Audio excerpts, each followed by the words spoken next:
Hello दोस्तों, welcome back to another horror story of Kaali Raat. तो ज़्यादा देरी नहीं करते हुए शुरू करते हैं आज की खौफनाक कहानी। आनंद, प्रदीप और आकाश तीनों ही एक खंडर हुए घर पर बैठे हुए थे। उस घर पर अब तक कोई भी नहीं रहता है। वो घर 3 फ्लोर का है और पूरा सुनसान हो चुका है। और ये जो घर था वो था इन तीनों में से एक का, जिसका नाम मनन होता है। ये तीनों दोस्त बहुत सालों बाद मिल रहे होते हैं। तीनों दोस्त मिलकर सोचते हैं कि चलो यार, बहुत टाइम हो गया है, चलो मिलते हैं। और फिर ये मिलते हैं।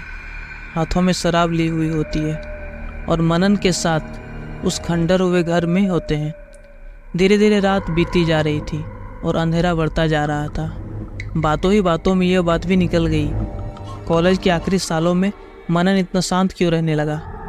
दोनों दोस्त बहुत साल बाद मनन से मिल रहे थे, तो अब जब मिले हैं तो सारी बात निकल रही है। जब मनन से यह पूछा गया तो वो थोड़ी देर तक सोचने लगा और फिर उसने बताया कि वो हर साल अपने बरसी के दिन मेरे पास आती है और मेरे पास आकर वो मुझसे बातें करती है। उसने मुझे मना किया किसी और को बताने से, इसलिए मैं डरता हूँ कि कहीं किसी को पता न चल जाए। मनन की यह बताते ही दोनों दोस्त उस पर चढ़ गए कि आखिर कौन आती है और किसने तुम्हें मना किया है ये सब बताने से, क्या बातें कर रहा तू। जब प्रदीप और आकाश ने मनन से बार बार पूछना चालू किया तो आखिरकार मनन ने भी बता दिया। मनन कहता है आज से ठीक 3 साल पहले वो और उसका परिवार इसी घर में रहा करता था और उसके ठीक ऊपर एक और परिवार रहता था जो कि इस घर पर किराए पर रहते थे। मनन ने बताया कि उस परिवार में 3 लोग थे, शीतल, शीतल की मॉम और शीतल के डैड। शीतल पढ़ाई लिखाई में काफ़ी अच्छी थी और खेलकूद में भी शीतल का कोई मुकाबला नहीं था। लेकिन उस टाइम किसी को नहीं पता था कि एक इतनी होनहार लड़की अपने जीवन में इतना गलत कदम उठा देगी। शीतल कॉलेज में एक लड़के से प्यार करती थी, लेकिन जब उसे यह पता चला कि वो लड़का किसी और से प्यार करता है तब उसका दिल मानो टुकड़ों में टूट गया था और वह यह सदमा बर्दाश्त नहीं कर पाई थी। उसी रात को जब वो कमरे में अकेली थी तब उसने एक साड़ी ली और उसके रूम में जो पंखा था उससे बांधा साड़ी को और फिर उसी में लटक कर अपनी जान ले ली। और ये खबर सबके लिए किसी बुरे सपने से कम नहीं था। अगली सुबह होती है, लोगों में यह बात फैलती है तो पुलिस आती है। जब पुलिस आती है तो सबको वहाँ से बाहर करती है और खुद अंदर जाती है। मनन बताता है कि आज भी वो चेहरा नहीं भूल सकता। उसकी आंखें किस तरह इतनी बड़ी सी थी, ऐसा लग रहा था कि अभी बाहर गिरने वाली है। किस तरह उस लड़की की जो जुबान थी ऐसे बाहर लटक रही थी और उसके बाल पूरी तरह बिखरे हुए थे और उसका शरीर कैसे लटक रहा था। पुलिस वालों ने साड़ी खोलने की जगह साड़ी को ऐसे कैंची से काट दिया था और जो शीतल का शरीर था उसको नीचे लाकर रख देते हैं। मनन बताते हैं कि पुलिस वाले फिर उसके शरीर को ऐसे ले जा रहे होते हैं और जब ले जा रहे होते हैं और उसका सर एक दीवार से लगने वाला होता है कि तभी मनन वहाँ पे ऐसे हाथ रख देता है जिसकी वजह से उसका सर दीवार पर नहीं लगता और फिर उसको ले जाया जाता है। उसके शरीर को फिर गाड़ी में रखा गया। ये सारी चीज़ें हो रही थी कि तभी मनन के कानों में एकदम से शीतल की आवाज़ गूंजती है, मनन। मनन बताता है कि उस दिन के अगले ही दिन जो शीतल का परिवार था वो भी घर छोड़कर चला जाता है।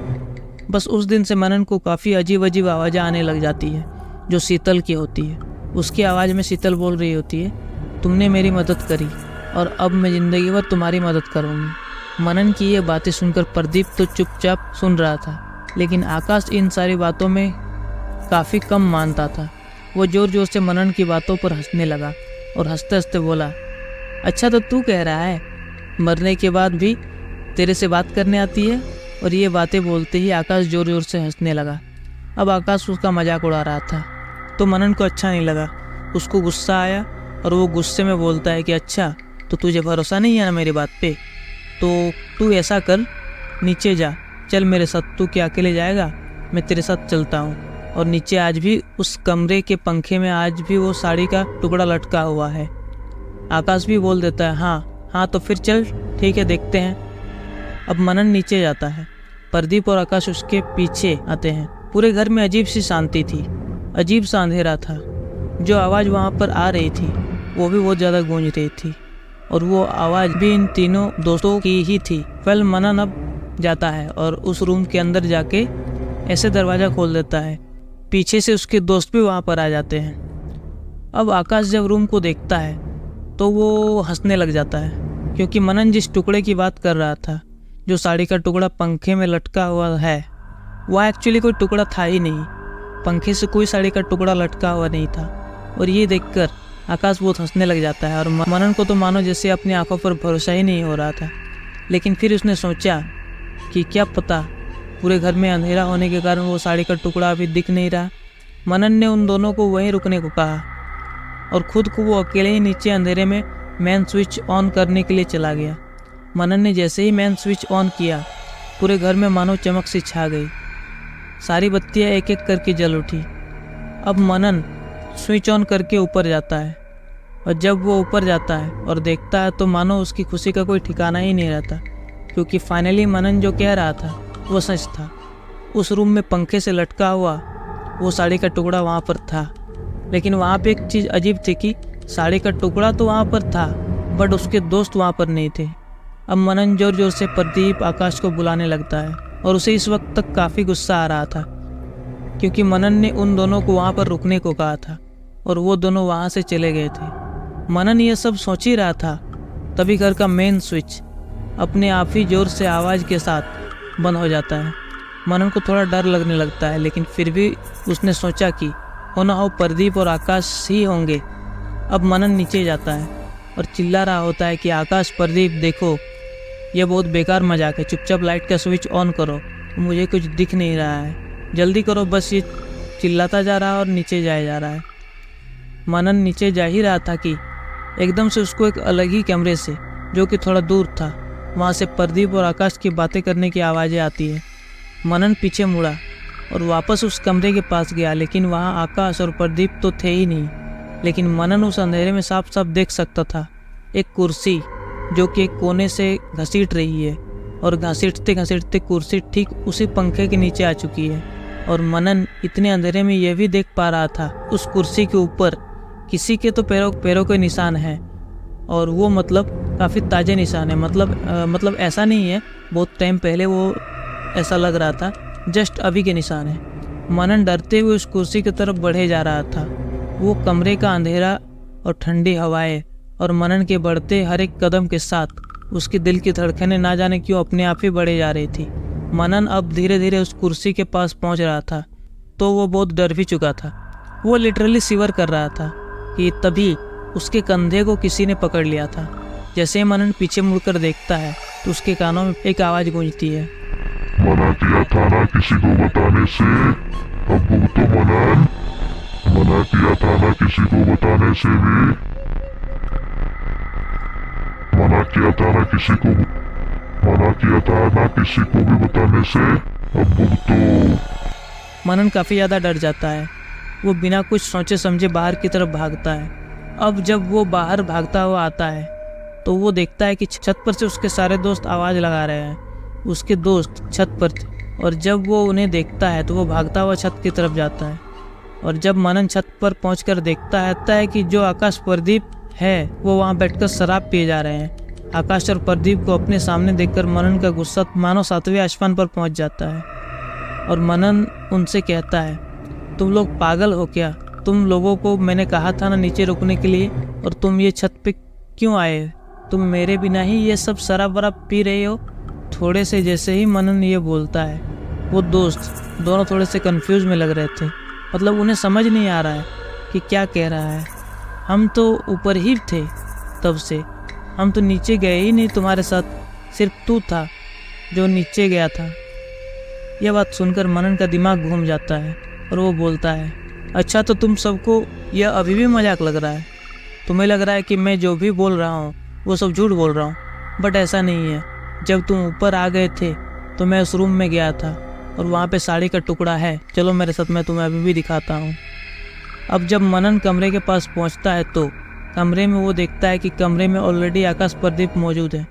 मनन तो पागल ही हो जाता है। देखकर वो बोलता है कि तुम लोग यहाँ पर कैसे? तुम तो मेरे पीछे पीछे आ रहे थे ना? आकाश बोलता है कि अरे तूने तो हमें कहा था यहाँ रुकने के लिए, तो पागल हो गया है क्या, कुछ भी बोले जा रहा है। मनन वो बहुत ज़्यादा डर जाता है।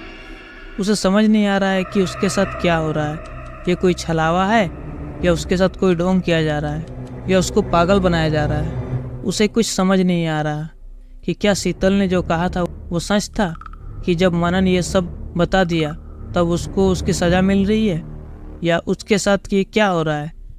मनन को इस टाइम पे लिटरली ऐसा फील हो रहा था कि वो अपना दिमागी संतुलन इस टाइम खो रहा था। पहले जैसा मनन को लगता है वही सच होता है। असल में अभी भी मनन के दो दोस्त छत पर ही थे और मनन को यह सब दिखाई दे रहा था, एक छलावा टाइप का। उसके दोनों दोस्त ये शुरू से ही उसका वेट कर रहे थे। जब मनन ने शुरू में कहा था चलो मेरे साथ नीचे चलो, तो एक्चुअली मनन वहाँ अकेला ही गया था और तब से आकाश और प्रदीप छत में ही उसका वेट कर रहे थे। उसके बाद उसे लगता है कि वो छत में है, वो उन्हें बुलाने जाता है।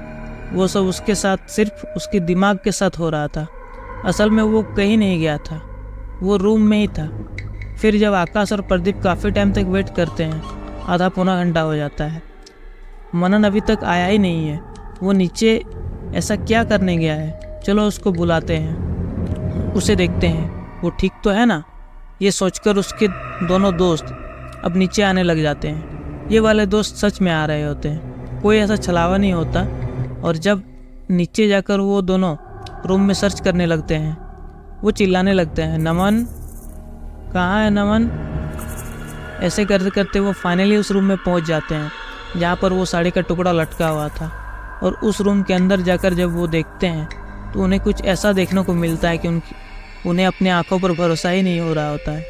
क्योंकि आकाश और प्रदीप ने देखा कि मनन एक कमरे में किसी कुर्सी के ऊपर खड़ा है और पंखे पे एक साड़ी बांध रहा है और अपने ही आप में कुछ अजीब अजीब से चीज़ें बोले जा रहा है।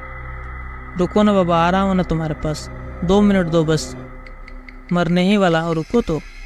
आकाश और प्रदीप ये देखते ही पागल हो जाते हैं। उनका दोस्त लिटरली इस टाइम पर साड़ी से खुद को लटकाने वाला था। वो भागते हुए जाते हैं, कैसे तो करके मनन को पकड़ते हैं और उसे सीधा नीचे गिरा देते हैं। साथ में कुर्सी भी गिर जाती है और वो मनन के ऊपर पानी फेंकने की कोशिश कर रहा था, उसे जगाने की कोशिश कर रहा था, बट मनन उठ ही नहीं रहा था। वो लिटरली बेहोश हो चुका था। जो प्रदीप होता है उसे इन सब बातों पर थोड़ा विश्वास होता है। जब मनन ने बताया भी था कि उसके घर में ऐसा कुछ हो रहा है ये वो, तो प्रदीप ही था जो अच्छे से सुन रहा था और ज़्यादा क्वेश्चन नहीं कर रहा था। वहीं आकाश को बिल्कुल विश्वास नहीं हो रहा था, बट अब दोनों को विश्वास हो चुका है। प्रदीप ज़ोर ज़ोर से इस टाइम पे हनुमान चालीसा पढ़ने लग जाता है। अब मनन जो बिल्कुल बेहोशी वाले हालत में है वो अभी भी नहीं उठ रहा। प्रदीप यहाँ लगा हुआ है और वहाँ पर जो आकाश है वो उसको उठाने में लगा हुआ है। मनन उठ जा मनन उठ जा। देख मनन तो बिल्कुल भी रिएक्ट नहीं कर रहा।